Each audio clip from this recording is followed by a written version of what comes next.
أرست زينا بزعبا وطن كينات إرترا زتوحب قال خلت العلوة سب مزي إثيوبيا حقنت كم زبلو منستر زينا إرترا يمانة قبر مسكال حبيب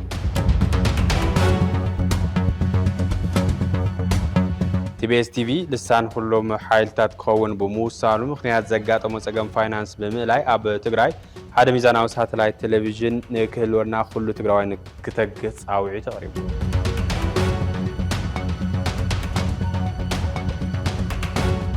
بيجينغ نيكولاراوي أسوار مولو بمولو نكعنو ساوعي تقريبا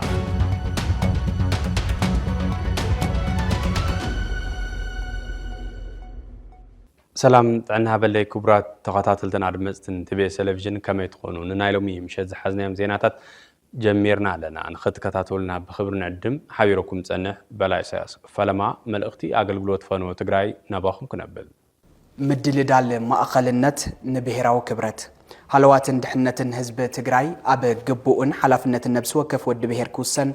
أنكرا مأخل مالتون منجستنت كم زدلي بتدقاقا مستقلت أقودايم كلو ناتي زبلو منجستي منجستي يخون زبلو وفري بخلو تقبالنا تكركبن تقراي عزيزة عدنا تسوي عزبل دمدامن قبولنت كهلون يقبر متأشان دل الدالن منجستنت أب تساتفو كلهم حيلتات اتابهير إز مسرت مخوانو سعبو تقراي نحبري نبزحي نوفري نقرص انت حستون دك تقراي زمسل ما أخلك هلوا سلست عمد كم حانت علت بزوح تزاربو بريتوريا زهابن وسنت أقاتات مسسان ككال أبك أدمت ألاتخا قرمان ما أقرن زلكا خون كان مغرب زقلل زبانكا كبدي لو خرقن مقبار عدلاي نيرو إذا مقبار بهير كاب فرصت هزبي كاب انتت يدحن تراي زي كونا نتي أب مرحنة زلو حيلون سمو أب دموق مزقب زت صحف تاريخا وأقات أمينيرو باخينو مخينو بنينو بز مغنيات دحر بريتوريا تقراي بتسأبي بناي منق سنتنا يقلولاو مترب تحلف اللام إذا ما دحننا تنحويتن زقبات تقراي أب أفدق بالتناخت أتو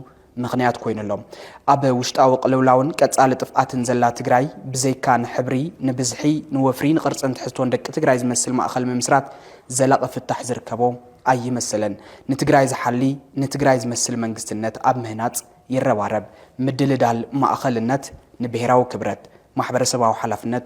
TBS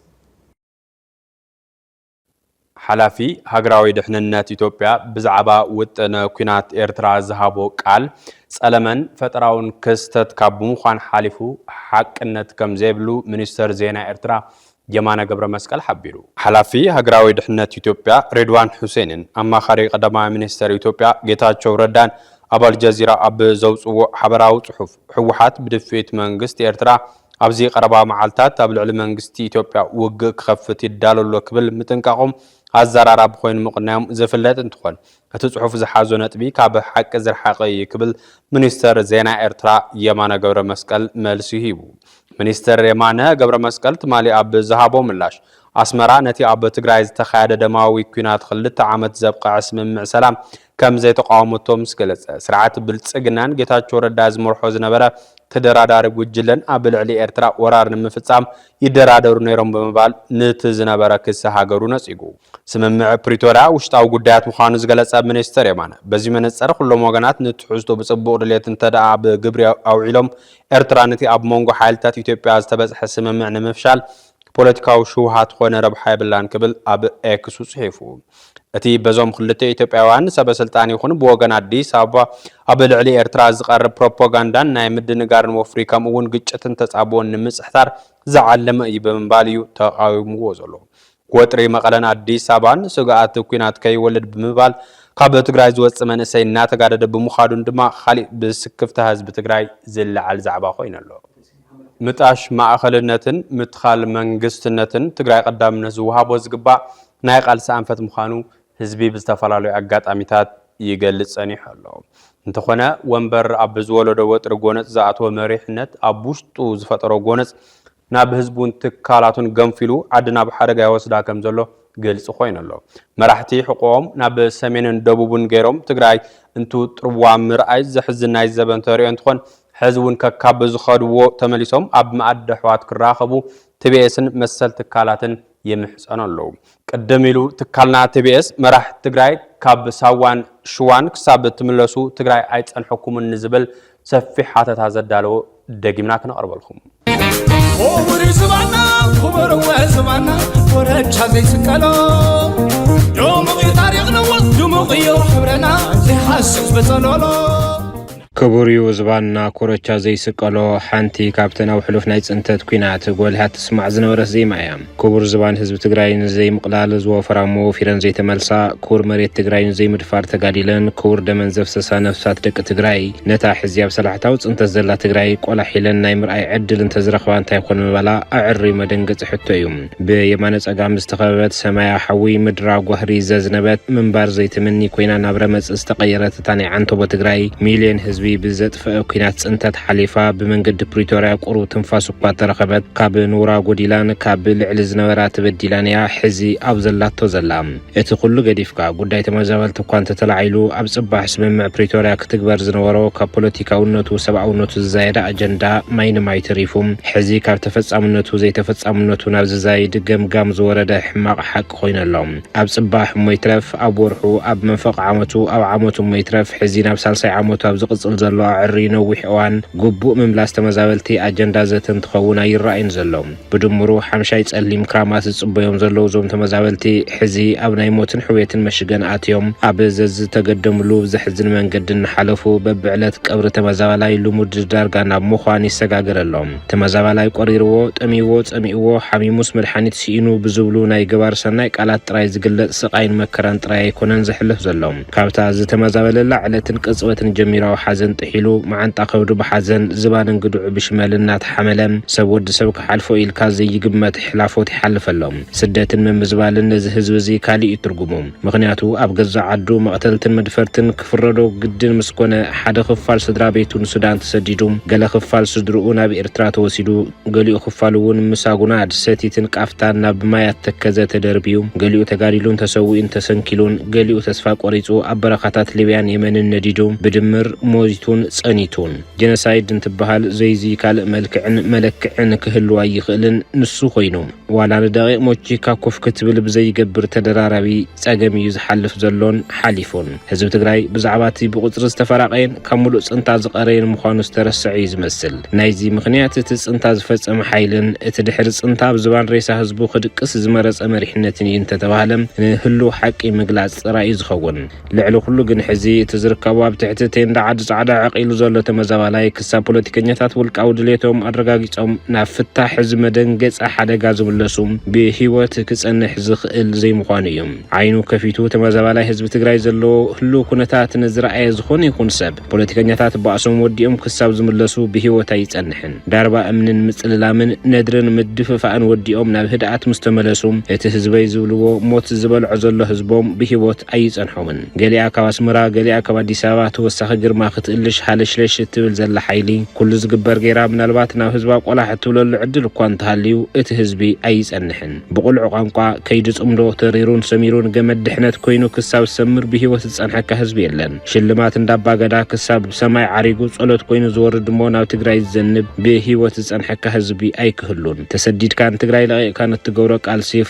ፍረ ሰላም ህዝቢ ትግራይ ክሳብ ዝኸውን ብህይወት ዝጸንሐካ ህዝቢ ኣይክህሉን እምባይ እምባኻ ኣብ ዝብል ተረኽ አቲኻ ወላውን ተጣፊኻ ሻሽ ሰዓራይነት ተዓሚምካ ክሳብ ትመለስ بهيوت ዝጸንሐካ ህዝብ የለን ፖለቲካ ትግራይ ሕዚ ፖለቲካ ትንተና ስትራቴጂን ስልትን ዘይኮነስ ፖለቲካ ህላወ ክኸውን ይነርዎም እንተኾነ ብዘይ ምዕዳል እዚ እንትኸውን ኣይረአይን ዘሎም ኣብዚ ዘሕምም ዘቐንዙ ዘባህር ዘዕብድ ናይ ወገን ስቃይን ናይ መራሕትን አፈኛታቶምን ወደ ክደኽን ሸብረኽረኽን ዝለዓል ሓደ መሰረታዊ አጀንዳ እዚ ኩሉ ዓጸባን ከርከባን እንታይ ኮይኑ እዩ ህዝባዊ አጀንዳን ብሄራዊ ዋኒንን ኮይኑ እንተነኣሰ ናብ ጠረጴዛ ተጋሩ ዘይመጸ ዝብል እዩ እዚ ሕቶ እዚ ትርጉም ክህልዎ ናይቲ ብሄር ዓንደታት ንዝበሃሉ ገለ ክንፍታት ብምርኣይን ምፍታሽን ተተፈቲኑ እቲ ሓቂ ከይሓቀቀ እቲ ሕመረት ከይረሓቀ ምርካብ ይከኣል መንግስቲ ፖለቲካ ውድባት ሲቪክን ሲቪልን ማሕበራት ሃይማኖታዊ ትካላት ሚድያ ናይ ባህልን ጥበብን ሰባት ወሲድካም እንታይ ኣሲሩ ስለዝሓዞም ወይ እንታይ ቢዝ ስለዝገበሮም እዮም ዕለታዊ ወገኖም እንትጠፍእ ርእሶም ሒዞም ወይ ዘይብሉ ኢልካ ክትሓትት እንትትፍትን እትረኽቦ ሓደ መሰረታዊ ሓቂ ዋላ የደንግጽካ ህሉ ኩነታት ትግራይ ብሓፈሻ ዕጻዞም ተመዛበልቲ ድማ ብፍላይ ዘመላኽት ኮይነሎም ኣብነት መንግስቲ ምምላስ ተመዛበልትን ምርጋጽ ግዛታዊ ሓድነትን ዝምልከት ህዝቢ ዝፈልጠና የነወት ልምታት ተሊሙ ኣብ ንስ ወከፈን ከንታይ ክያደ ከይዱ መንግስቲ ኣብ ዘን ዝሓለፋት 9 ተዋርሕ ናይ ዝዓመት ብዛዕባ እዚ ተባራዓይ ብሄራዊ ኣጀንዳ እንታይ ተሊሙ እንታይ ፈጺሙ እንታይ ይፈጸመን ንምንታይ ከምዚ እናበልና ናብ ንስ ወከፍ ፖለቲካዊ ውድባት ሲቪክን ሲቪልን ማሕበራት ሃይማኖታዊ ትካላት ሚድያ ናይ ባህልን ጥበብን ሰባትን ትካላትን ወዘተን ተኸይድና ንረኽቦ ሓቂ እቲ ንሪኦ ዘለና ገያጽ ኩነታት ክቕይር ዘይከኣለ ምዃኑ ምርዳእ ትኽእል ሕዝውን ህዝቢ ትግራይ ክባር ዝባኑ ቀሊሉ ከም ህዝብን ከም ሰብን ክረኽቦ ዝግባእ ባህርያዊ እታውታቱ ጎዲሉ ንረኽቦም ብድምር ንመሪሕነት መድረኻዊ ተልእኾ ሓላፍነት ክወስድ ዝግብኦ እዚ ኩሉ ትካልን ልሂቅን ኣብ ክርከቦ ዝግባእ ኣጀንዳ ከይተረኸበ ኣብ ትኹረት ክገብረሉ ዝግባእ ዛዕባ ከየትኮረ ኣብ መሰረታዊ ብሄራዊ ተጋድሎ ህዝቢ ከየሽከለ ኣብ ዘገርም ዕኒኒ ከም ዘሎ ጥራሕ ኢኻ ምርዳእ ትኽእል እዚ ከምዚ እንተሎ ኣብ ዝርከባ ሰላም ዝርከባ ነገር ሰሪሑ ዝኣቱ ኣብ ገዝኡ ናይ ምድቃስ ዕድል ረኺቡ ዝንቀሳቐስ ዘሎ ክፋል ህዝቢ ትግራይ እውን እንተኾነ ክሓተን ዝግባእ መሰረታዊ ሕቶታት ብምሕታት ዕድመ ዝሕማቕ ታሪኽ ኣብ ምሕጻር ግዲኡ ክጻወት ይግባእ ነይሩ ኣብነት እዞም ቅድም ክብል ዝተጠቐሱ ብሄራዊ ዓንድታት ክምልስዎም ዝግባእ ሕቶታት ከሰናድእ ብድፍረት ክሓትትን ንውሓት ድቃስ ልሂቃኑ ክገትእን ምተገበአ 60 ገለን መዓልታት ኣኼባ ምእካብ ተመዛበልቲ ናብ መረበቶም ኣብ ምምላስ ይሕግዝ ዶ ምባል ምኽኣለ ጉባኤ ምክያድከ ተመዛበልቲ ናብ መረበቶም ኣብ ምምላስ ይሕግዝ ዶ ምባል ምኽኣለ ኣብ ጉባኤ ብዝተፈጠረ ኣፈላላይ ጠቕላላ ህዝባዊ ምንጋዕ ምፍጣር ተመዛበልቲ ናብ መረበቶም ኣብ ምምላስ ይሕግዝ ዶ ምባል ምተኻለ ዓብዪ ኢኻ ናይ ህዝቢ ኢኻ ዝተባሃለ መሪሕነት ሰራዊት ኣይፋለይን ኣብ እንዳንኣሽቱ እየ ዝርከብ ኢሉ ናይ ሓደ ክንፊ ሕወሓት እየ ዝድግፍ ምባል ተመዛበልቲ ናብ መረበቶም ኣብ ምምላስ ይሕግዝ ዶ ምባል ምተኻለ ነዚ ኩሉ ነባር መሪሕነት ተጋዳላይ ድላዮ ኣመለኻኽታ ይሃለዎ ፖለቲከኛ ወዘተ ምፅራፍ ምውራድ ምድህሃል ወዘተ ተመዛበልቲ ናብ መረበቶም ኣብ ምምላስ ይሕግዝ ዶ ምባል ምተኻለ ወፍር ማህተም ብዝብል ስያመ ዝተኻየደ ትግራይ ስርዓታ ክፈርስ ዝገብር ሓደገኛ ኩነታት ተመዛበልቲ ናብ መረበቶም ኣብ ምምላስ ይሕግዝ ዶ ኢልካ ምሕታት እውን ምተኻለ ኣብ እንዳ ሓራዲኻ ከይድካ ጎይታ ሰላም ምምሳል ኣብ ሞራል ህዝብኻ ኩዳ ጸላእቲ ምኹዳድ ጫፍ ሒዝካ ምንጓድ ዋልታ ረጊጽካ ምኻድ ወዘተ ተመዛበልቲ ናብ መረበቶም ኣብ ምምላስ ይሕግዝ ዶ ምባል እውን ምተኻለ ብብርኪ ሰብ ንዘራረብ እንተኢልና ናይ ጌታቸው ምንቃል ናይ ወዲ ወረደ ምትካል ተመዛበልቲ ናብ መረበቶም ኣብ ምምላስ ይሕግዝ ዶ ምባል እውን ምተኻለ እዚ ሁሉ ኣይተባሃለን ተመዛበልቲ እውን ካብ ሞት ክናና ምድሓን ኣይተኻለን ኣብ ዝተላእኾ ዘይተረኸበ ኣብ ዕላምኡ ዘይወዓለ ህዝቢ ንዝሃዋ ሓላፍነት ዘይተገዝአ ሓይሊ ጭነቆምበር ክቡሪ ዝባና ኮረቻ ዘይስቀሎ ዝብል ዜማ ከይተደገመ ዝተርፍ ዜማ ኣይክኸውንን ሕዚ ድማ ናብ ጉዳይ ቲቢኤስ ቲቪ ልሳን ኩሎም ሓይልታት ክኸውን ብምውሳኑ ምክንያት ዘጋጠሞ ፀገም ፋይናንስ ብምእላይ ኣብ ትግራይ ሓደ ሚዛናዊ ሳተላይት ቴሌቪዥን ክህልወና ንትጋህ ክብል ማኔጅመንት ቲቢኤስ ኣብ ዘውፅኦ መግለፂ ሓቢሩ ማዕረ ድምፂ ደቂ ትግራይ ዝስምዕላን ፍትሓዊ ብፅሒት ማሕበረሰባዊ ቀፀለታት ህዝቢ ትግራይ ዝረጋገፀላን ትግራይ ክትህነፅ ሚድያ ክፃወቶ ዝኽእል ግደ ንምፅዋት ዓሊሙ ዝተጣየሸ ትካልና ቲቢኤስ ኣብ ዝሓለፈ ሰሙን ኣብ ሓደጋ ምውራድ ካብ ሳተላይት ከም ዘሎ ገሊፅና ምንባርና ይዝከር ቀንዲ ምክንያት እቲ ሓደጋ ዝኾነ ፖለቲካዊ ሓይሊ ዘይእዝዞ ትካል ኮይኑ ካብ ምጥያሹ ዝብገዝ ፖለቲካዊ ተነፅሎ ክኸውን እንተሎ ውፅኢቱ ድማ ሰብ ሼር ኣባላትና ኣብ ህይወቶምን ኣብ ትካሎምን ዝበፅሕ ጉድኣት ዝፈጥሮ ሓደጋ እዩ እዚ እቲ ሓደን ቀንድን እንትኾን በብደረጅኡ ድማ ንስፖንሰርሽፕ ሓዊሱ ኩሎም ፍልፍል እቲ ዕለታዊ ገንዘብ ዝጠልብ ማዕኸን ዝኾኑ በርታት ኣብ ሙሉእ ዕፅዋ ኣትዮም ኣብ ሓደጋ ምውራድ ከም ዘለና ብመግለፂ ጠቂስና ነርና መግለፂ እቲ ትካል ስዒቡ ካብ ማእኸልና ገርና እንሰርሓሉ ዘለና ትግራይን ካብ ሙሉእ ዓለምን ሰፊሕ ግብረ መልሲ መፅዩና ኣሎ ቲቢኤስ ካብ ኣየር ኮርዳ ይብሉን ዝብል ጽኑዕ መትኸል ነፍስ ወከፎም ዝፈጠረልና ፍናን እናገለጽና ኣብ ዕለታዊ መስዋዕት ዘኽፍል ዋኒን ፕረስ ጸኒዕና ክንሰርሕ ዘለና ቃል ዳግም ከም ዝሐደሰና ክንገልጸልኩም ንደሊ እዚ ከምዚ እንተሎ ኣካለቲ እናጽናዕናዮ ዝመጻና መዋጽኦ ናይ ምንፋት ዕጹው ስራሕ እዚ ስትራቴጂካዊ መዋጽኦታትና ሓንጺጽና ንህዝብና እውን በዚ መልክዕ ላው ጌርና ናብ ኻሊ ምዕራፍ ምስግጋርና ክንገልጽ ንፈቱ እዚ ምዕራፍ እዚ ህዝቢ ትግራይ ኣማራጭ ሳተላይት ሚድያ ይህሎ ዶ ኣይህሎ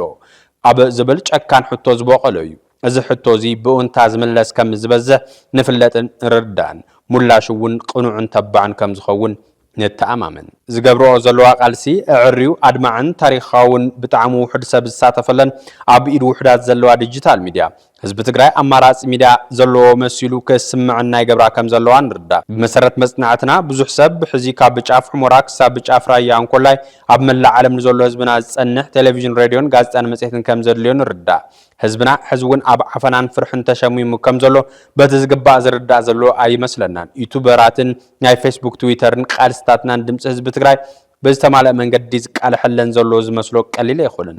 ባዕለ ነዚአን እውን بعقمي كدلا دلان كسف حنز جبو زمسلو حنصاص بوليس خونه بعل هفتي كندتي ايكونن الزعبازي اب كلي تقلالا ناي ميديا ባህልናን ናይ ፕረስ ርዲትናን ዝምስረት ቃልሲ ዝሓትት ጸገም እዩ እቲ ቀንዲ ነጥብ መዋጾ ሕዚ ነቲ ቀደም ክብል ዝተገለጸ ህዝቢ ትግራይ ኣማራጭ ሳተላይት ሚድያ ይሃልዎ ዳይ ይሃልዎ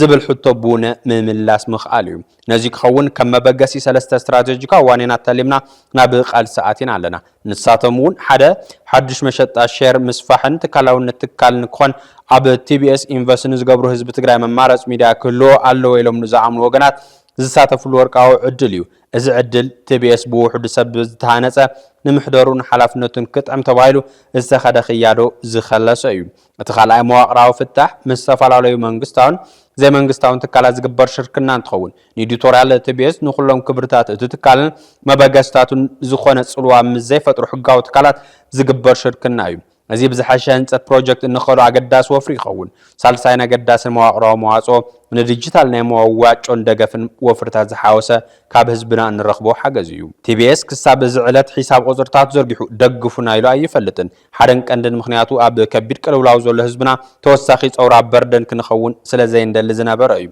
ሕዚ ግን እቲ ኣብ ሓደጋ ምውራድ ምህላው ዝገልጽ መልእኽቲ ካብ ዝዘርጋሕናሉ እዋን ጀሚሩ ክሳብ ሕዚ ነዚ ዕድል እዚ ክንጥቀም ድፊታት ይመጹና ኣለዉ بمخانو أب كربا مساج تفعلوا ممارسات بمزرعة دلائل حراب برز زخنا خلون الناس عجز إني نتكرق في زخلوا البيتا كنا نصف كم مواسو حيزنا يلنا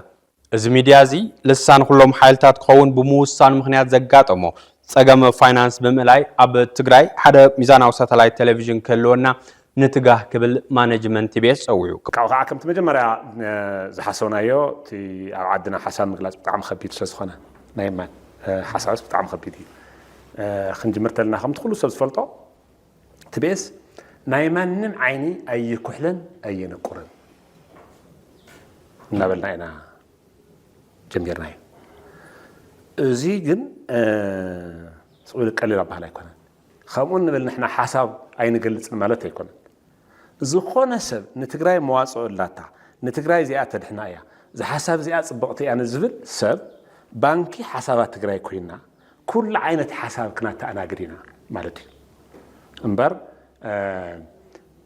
كاب نسحن بهجن حزب تجراي استرجس التلفزيون يومه أماراتي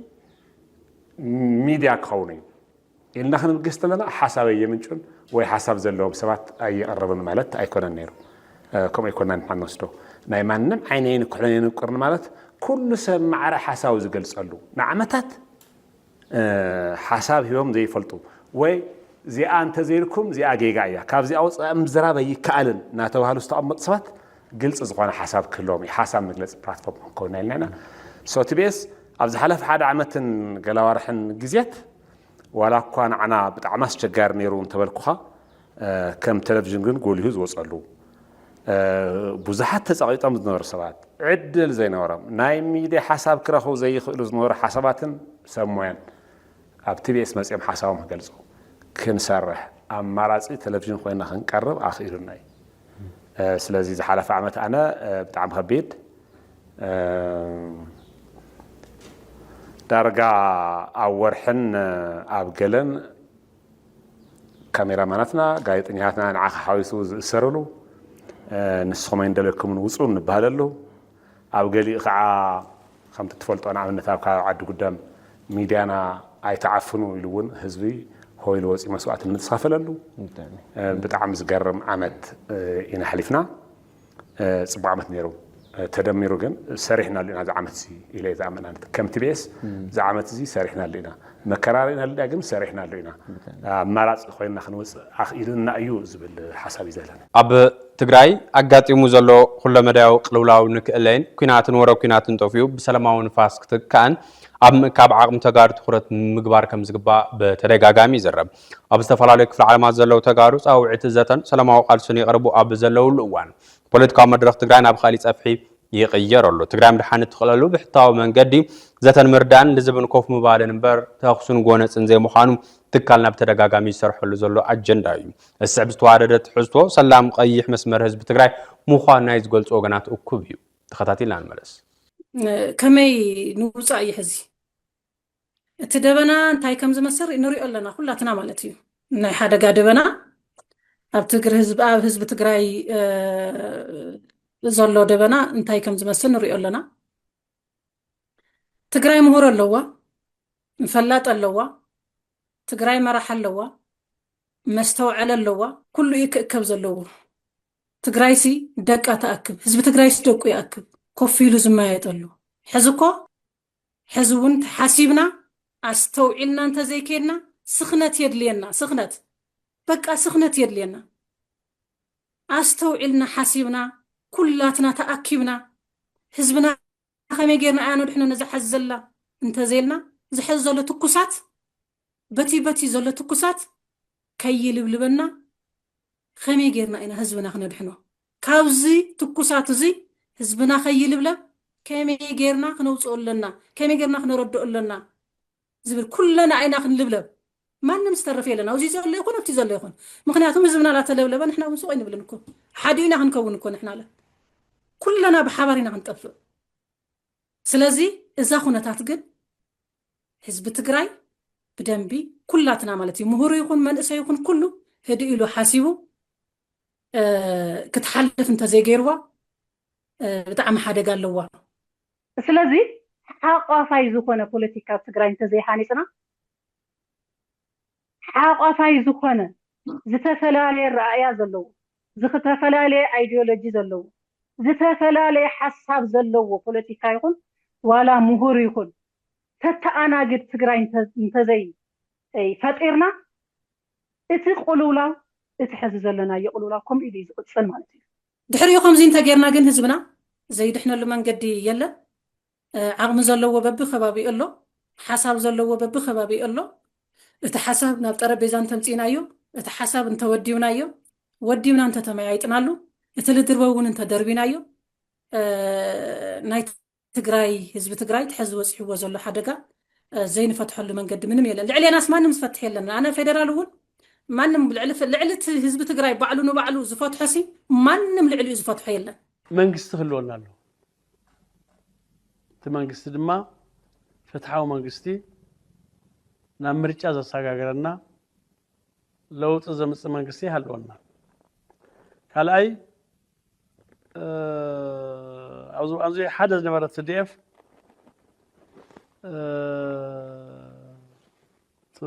ብዲሞቢላይዜሽን ብDDR ወፅ ኣሎ ይወፅውን ኣሎ ተስተረፈ ግን ክሳብ ብስሩዕ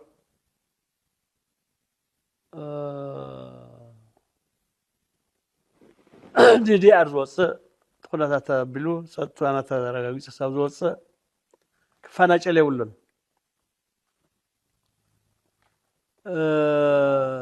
መንግስቲ ንክህልዎ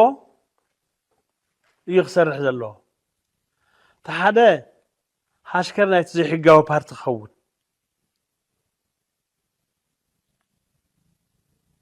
እቲ ሓደ መንግስቲ ይሃለወና ኢሉ ክግለል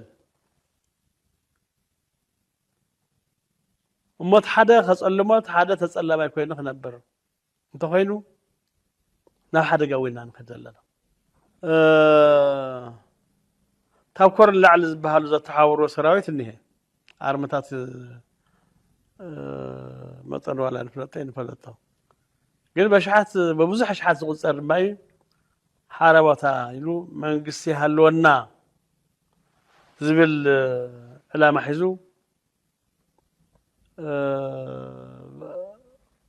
በረኻ ዝወፅእ እኒሄ ዓዲ ዓፋር ነይሩ ሕዚ መሬት ትግራይ ቅልቅል ይብል ኣሎ ዋላ ብሰሜን ምዕራብ ዋላ ብምብራቅ ዋላ ብደቡብ مسزي كنت أنا هنقبر كمل أنا الخيز بالنجر السم كنا وولهم كل قديفم منقستي نخلو منقستي نخززو خجزوا لهم تعاطوا حيلتاتهم ساعة حيل زي انت عميسو تقراي مواصي ولا انديام ننوعلو كواغاي ننوعلو هي واغا جن حدا تمرحت دينو بزح مسوات حليفه مهم سمحوا وحزم الله ما يعوث زهر فلطه قل زين دلن ازي تطويلو حبرت سوزي بملو قال يلو تم لبامات بكلتي سراوي زلو دما نزي قال يخول الله تيجي مسرتا فلا كلتي فلا لا الله نزيم حدا بعل تبحثي بيخيلو قال حزب ونقطه مهارات تنتنتي ناي بوليتيكا ساينس مهارات ناي ايكونومي مهارات خلوت مهارات يتو ሃይማኖት መራሕታ ዓበይቲ ዓዲ መናእሰይ ይተው ማሕበራት ይተዋ ፓርቲታት ይተዋ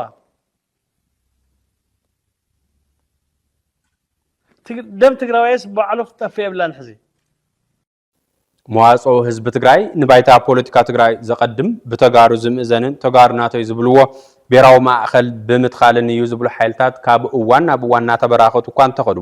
ኣብ ትግራይ ተተኺሉ ዘሎ መንግስቲ ግን ነዚ ቁርባ ይኾነን እናተባሃለ ይውቀስ ፍላይ በመሰረት ስምምዕ ፕሪቶሪያ ዝቆመ ግዚያዊ ምምሕዳር ተዓልዩ ውዝፍ ዝተባሃለ ነባር መንግስቲ ተመሊሱ ስራሕ ካብ ዝጅምር ናብዚ ናይ መድረኽ ፖለቲካ ትግራይ ንተጋሩና ብዘይምምሳል ጉዳይ ንዓበይ ይኸይዱ ዝብሉ ብዙሓት እዮም በአንጻሩ ትግራይ መንግስት ነታ መሊሳ እንኳ ሕጎሰኩም ተባሂሉ ዝተሰርሐ ዜና ይኹን ዝተሰናደ መድረኽ ብዙሕ እዩ ካብዚ ወፃኢ መፍትሕ ፀገም ትግራይ ኣብ ሳልሳይ መንገዲ ከም ዝምስረት ዝገልጹ ወገናት ኣለዉ ቲቢኤስ ዘሰናዶ መዋቅራዊ ትሕዝቶ እዞም ሓይልታት ትሕዝቶ ሳልሳይ መንገዲ ከም ዝዕብ ቅጽል እዩ ኣብ ጽንታዊ ኩናት ትግራይ ሓደን ማዕረን ኮይኖም ዝተቃለሱ ልሂቃን ትግራይ ድሕርቲ ኣፋፍኖት ሰላም ዝተረኣየሉ ስምምዕ ፕሪቶሪያ በቲ ዝነበረ ናይ ሓድነት መንፈስ እንትኸዱ ኣይተረኣዩ ምፍራስ ምምሕዳር ጌታቸው ረዳን ምምጻእ ምምሕዳር ጀነራል ታደሰ ወረደን ድማ ወፍሪ ልሂቃን ተጋሩ ኣብ መገድታት መዋጽኦ ትግራይ ብዙሕን ነንባዕሉ ዘይቃዱን እንትኸውን ተራእዩ እክብ ኣቢልካ እንትርአ ግን እቲ መዋጽኦ ኣብ ሰለስተ ዓበይቲ ክፍልታት ወዲብካ ዝርአ እዩ ሰለስቲኦም ናይ ባዕሎም ዕላማን ተልእኾን ባህርን ኣቀራርባን ዘለዎም እንትኾኑ ሓደ ብሓደ ምርኣዮም ንዘተ ምቹውነት ኣለዎም እቲ ሓደ መማረፂ ብደረጃ እምነት መፍትሕ ትግራይ ሕቆኻ ናብ ኤርትራ ጌርካ እዩ ካብ ዝብል ኤርትራ ተኮር መበገሲ ዝለዓለ እንትኸውን ኣብ ኢትዮጵያን ማሕበራታን ተስፍኡ ዝጸንቀቐ እዩ كم مرأي دما ركب هزبن هزبي أقداسو يبل تجراي 360 ديجري أي تعتصون يا زبلون تبتاتون يلعل كم قراربا إرترا قبل على تجراي زفت سمتو جبن يشفن وي يقلل بتوسقي نجبن حيلتات إثيوبيا يقانن نجبن حيلتات إرترا يقلل إذا ما قد زي أمنو مواطو تجراي حقوقنا بإرترا أيو أب الزبل زي أمنو تجارو بانداتات يوم يبل يأسرن يساددن مقالس سلطو دما صرفي صلمه طقنه متففان مدففان يو اتخال اي مقدي مفتح تግራይ حقوقنا بإثيوبيا غيركا يكاب زبل إثيوبيا تكور ملعلي زبقسيو كم مرأي زقمطوم دما تግራይ زاغيده زيتغنصلت اكال إثيوبيا سلازغونتيو يبل أب تحت حق تعدي مهلاونان سممع بريتوريا زأسرنا بمخوانان قداينا مس إثيوبيانا النود كاب زبل كساب حلو فقر إثيوبياوينت بزبط سحمل علي يكاتع إزموات وزي إثيوبيا قبل على تجراي زفت سمتو جبن يشفن وي يقالل نجبن حيلتات إرترا يقانن نجبن حيلتات إثيوبيا يناقص بزما قد زي خدو تجارو ملشاتات شعبية يوم يبل مقالس سلت إزموات وزي لكع كم تقدماي صرفي صلمه طقنه متففان مدففاني كم تعزبت تبيس اتسالساي اب مواصو تግራይ ዝሕንጸት ዘሎ መገዲ بدرجه امنت مفتح تግራይ مس ኤርትራን مس ኢትዮጵያን ኮይንካ ዘይኮነስ اب تግራይን مس ተጋርን ኮይንካ እዩ ካብ ዝብል ትግራይ ተኮር መዋጽኦ ዝብገስ እዩ ከም ጎረቤት ካብ ኤርትራ ይኹን ከም ሃገር ካብ ኢትዮጵያን ዝርከብ ረብሓ ከም ብሄር ሓሲብካን ኣስሊሕካን ክውገኑ ይበህግ እዚ መዋጽኦ እዚ ብባህሪ ኣብ ልዕሊ ትግራይ ዝተፈጸመ ገበን ብማዕረ ይኹንን ንገበን ሓይልታት ኢትዮጵያ ይኹን ንገበን ሓይልታት ኤርትራ ብማዕረን ብዘይሰኸፈትን የቃልሕ ፍትሒ ክረጋገጽ ድማ ይተግህ ብዚ መገዲ ዘይኸዱ ተጋሩ ባንዳታት ኣይብልን ሚሊሻታት ሻዕብያ እውን ኣይብልን ጉጅለ ድሕረት እውን ጉጅለ ጥልመት እውን ኣይብልን እኳ ደኣ ናብ ትግራይ ክምለሱ ይምዕድ ተስፋ ብዘይ ምቁራጽ መልሲ ግበሩ ይብል ትግራይ ማእኸል ክትኮን ይጽዕር መቃለሲ ስልቲ እዚ ሳልሳይ መገዲ ልዝብ ዘተ ምርድዳእ ዓቕሚ ምእካብን ትግራዋይ መንግስቲ ምቋምን እዩ ህዝቢ የዋጽኒ እዩ ንዝበሎ መዋጽኦ ክሓሪ ንዘተ ዝቐረበ ትዕዝብቲ ቲቢኤስ ቲቪ ወርቃዊ ሰራዊት አሜሪካ ንመራሒ ናይቲ ኣብ ቬንዙዌላ ዝንቀሳቐስ ሓደገኛ ገበነኛ ዝበሃል ትሬንዶ ኦራጎ ከም ዝተቐተለ ፕሬዚደንት ትራምፕ ገሊጹ እቲ ፕሬዚደንት ኣብ ማሕበራዊ መራኸቢታት ትሩዝ ሶሻል ኣብ ዝሃቦ መግለጺ ደቡባዊ ትእዛዝ አሜሪካ ብቁልጥፍን ብዝተዋደደ መልክዑን ሄክተር ሩስቱምፎርድ ወታደራዊ መጥቃዕቲ ብምፍናው ከም ዝቀተሉ አረጋጊጹ እቲ ወታደራዊ ስርሒት ምስ መንግስቲ ቬንዙዌላ ብቀረባ ብምዋድ ከም ዝተኻደ ትራምፕ ሓቢሩ እቲ ፕሬዚደንት ኣብ መግለጺኡ በቪዲዮ ዝተደገፈ ሓበሬታ ከም ዘይወጽን ንዚ ድማ ሚሳኤል ኣብ ሓደ ህንጻ ክወቅዕ እንከሎን እቲ ህንጻ ድማ ብሓልሓልታ ክቃጸል እንከሎ ዘርኢ ምስሊ ክብል ገሊጹ ትራምፕ ኣብ መግለጺኡ ኣሸበርቲ ትሬንዶ አራጎ ድሕሪ ሕዚ ኣብ ቬንዙዌላ ይኹን ኣብ ካሊእ ቦታ ውሕስ ምዕቆብ የብሎምን ብምባል ሓያል መልእኽቲ ብምልኣኽ ኣብ ትሕቲ መሪሕነተይ ነዞም ጨካን ቀተልትን ኣሰጋገርቲ ዕፃ ፋርስን ረኺብና ናብ ዝግብኦም ዓሙቕ ጉድጓድ ስኦል ክንሰዶም ኢና ክብል ገሊጹ ቤጂንግ ኒኩለራዊ ኣጽዋር ሙሉእ ብሙሉእ ንከዓኑ ጻውዒት ተቕሪባ ቻይና ብዝሃቦቶ ጂኦፖለቲካዊ መግለጺ ዓለማዊ ሰላም ንምርጋጽን ሳልሳይ ኩናት ዓለም ንምክልኻልን እቲ እንኮ መንገዲ ኒኩለራዊ ኣጽዋር ፍጹም ምውጋድ ምዃኑ ግልጽ ገይራ ሰበስልጣን ቻይና ከም ኣሜሪካን ተዋሳእቲ ግጭት ማእኸላይ ምብራቕን እስራኤል ሓዊሱ ብቁልጡፍ ኒኩለራዊ ኣጽዋር ምጥቃም ደው ኣቢለን ናብ ሙሉእ ብሙሉእ ናብ ምውጋድ ደረጃ ክስጉማ ከም ዘለዎን ሰበስልጣን ቻይና ኣስሚሮምሉ ይኹን እምበር ዋላ እኳ ቤጂንግ ነዚ ዓለማዊ ለውጢ ብህዝቢ እንተስፋሕፈሓቶ ነቐፍቲ ቻይና ናይ ገዛእ ርእሳ ኒኩለራዊ ኣጽዋር ብቁልጡፍ ተስፊሕ ምህላዋ ብሰፊሑ ይነቕፍዋ ኣለዉ ኣብ መወዳእታ ቲቢኤስ ቲቪ ስሩዕ ፈነወ ካብ ዝጀመረሉ እዋን ፈሊሙ በቦወርሑ ፍሉይ ናይ ትኩረት ኣንፈትና ነፀራ ዜና ንመደባትን ቀሪጹ ኣብ ምፍናው ምጽንሑ ይዝካር እዚ ሒዝና ዘለና ወርሒ ሰና ብትግራይ ዝሓለፉ 5 ዓመታት ዝቐጸሉ ዓበይቲ ህዝባዊ ጸገማት ሕዚ እውን ሰፍሓትን ዕምቆትን ወሲኾም ይኸዱ ምህላዎም ስዒቡ እንዕዘበሉ መድረኽ እናጎልሀ ይኸይድ ምህላው ትዕዝብቲ ብዙሓት እዩ ሕዚ ድሕሪ 50 ዓመት ምጅማር ጽንታዊ ግን ድሕሪ 30 ዓመት ምፍራም ስምምዕ ፕሪቶርያን ጸገማት ኣብ ክንዲ ዝእለዩ ናሃር ወሲኾም ይኸዱ ምህላዎም ንምፍራስ ክብሪ ብሄር ንምህሳስ ድሙቕ ታሪኽን ንምብታን መንነታውያትን ትግራይ ምኽንያት ኮይኑ ዕለታዊ ከም ህዝቢ የጉድለና ኣሎ ስጋት ኩናት ጥራይ ዘይኮነ ናብ ተኩሲ ዝተሰጋገረ ጎነጽ ማእኸላይ መንግስትን ብሕወሓት ዝምራሕ መንግስትን ትግራይን ህልው ፈተና ክፈጥሮ ዝኽእል ጭቡጥ ውድቀት ሩኡይ እናኾነ ይኸይድ ኣሎ ቲቢኤስ ቲቪ ከም ሓልሓላፍነት ስሙዕ ሙያዊ ሚድያ እጸገማ ብምልኣይ ክሕግዝ ሰፋሕ ስራሕቲ እናዓመመ ዝመፀ እንትኾን ኣብዚ ወርሒ እዚ እውን ሰናዕቲ ጓሃር ኩናት ኣብ ምዕራብ ዘድሃበት ትሕዝቶ ክፍን እዩ ናሃር ኩናት ንምክልኻልን ባይታ ሰላም ንምስፋሕን ክምቹ ኣብ ኣድላይነት ብሄራዊ ምትኻብ ብደቂ ትግራይ ከድህብ እዩ ባህረ ሊቃን ፖለቲከኛታትን እታ መንግስቲ ነጠልብ ዘላ ትግራይ ጸገም ትግራይ ኣብ ትግራይን ብደቂ ትግራይን ኣብ ክንዲ ንምእላይን ፍታን ሓቐ ተረኻት ገሊኡ ንሰሜን ገሊኡ ንደቡብ ተፈናጭሉ ናሃር ፖለቲካና ብተኽንታት ተቃርኑታትን ረብሓ ህዝቢ ሒዞም ብዝኸዱ ጎነጻትን ዝግለጽ ኮይኑ እቲ ዝኸፈአ መሪር ጽሎ ህዝቢ ክምዕጎ ይግበር ኣሎ ኣብዚ ከምዚ ዝበለ ምፍንጫል ምትኻን ምድፋእ ጸገም ምሕደራን ካብ ውልቀ ሰብ ክሳብ ትካላት ዝረአ ዘሎ ሰፊሕ ናይ ፍርሰትን ብኽነትን ሓደጋ ድምር ውፅኢቱ ምብዳር ረብሓ ህዝብን ምጉዳል ክብሪ ብሄርን ኮይኑ ብምቕጻሉ ትግራይ ብዘይ ሰብ እትተርፍ ዘላ ክሳብ ትመስል ኣብ ሓደገላ እዚ ሓደጋ እዚ መጠን ሓደገኛነቱ ኣብ ምግላጽ ዓቕሚ ደቂ ትግራይ ክውደብን ጉልበት ዘለዎ ቁመና ኮይኑ ኣብ ምውፃን በዚ ኣቢልካ ድማ ተጻባእቲ ሓይልታት ብሰላማዊ መንገዲ ጸገም ህዝቦም ክፈትሑ ኣብ ምግባር ትኩረት ክንገብር ኢና ንሎምን ንሆ ሓደ ፖለቲካ ውድብ በይኑ ዝመርሓ ትግራይ ወይ ሓደ ፖለቲካ ፍልስፍና ጥራሕ እዚ እዩ ዝኸውን ወይ ንሕና ዝወልናዮ እዩ ካባና ንላዕሊ እቲ ፖለቲካ ይኹን ተዓዲ ትፈልጥዎን ዝብል ኣምር እዩ እኒአ ትግራይ እዚ ኣየዋፅን ሓደ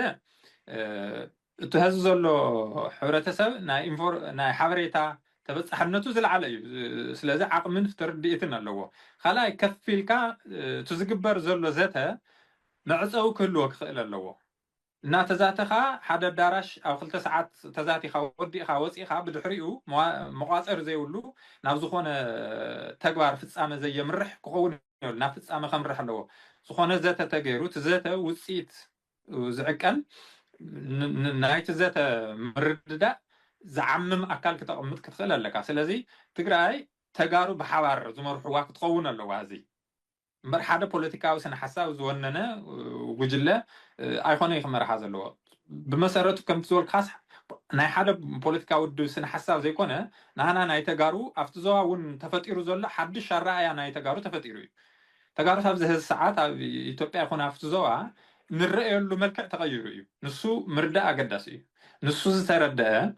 أفتزوا زمعول زلوا ناي معرفة يعني يكون ناي إثيوبيا دليت ناي إرترا قرواتنا دليت أو قمت بزقتوا ملكة نحنا دليت عاوزي خير تعتزي مسينا وجن بخمي ملكة أنت سفنا يزبل يلكا ريخا أنفت قمتك خلالو إذا أنفت زي نابتجوار كمرح خلالو نابتجوار زوسد أكل دما حزي تجري مدحان يقدم زلوا حدا بوليتيكا ود وي حدا والقسوات مدحان زي كونه كم هزبي تجرين هزبان مدحان قدام علامة تغيرو تتوسيدو والقسو يكون والقسوات تأكيوم زمسرتو بوليتيكا ودابه مدحانو يترفني سازي ناوزي الرأيازي تغيرو زي بتغوار زعمم أمرارحة أودادوا مواقرات كزرقو حكو لولو ما تقرأي أتسلام بلغي أتسلام بلغي كل تدقنا نواريغي ولدن ولد نبالغي عدا عباس نيرو عدا مرعا عدا عبيتي عدا منسي نيرو عدا مرعا عدا تستاي نيرو عدا طعام أنت عزقلو نبي علو تزبنا سلامي بلالو كبراتن زيناتاتنا كتكتاتلو وصنح ميمسنيرو مسترفو خالقوت مدلوات بيس حبيركم ناصنحو سلام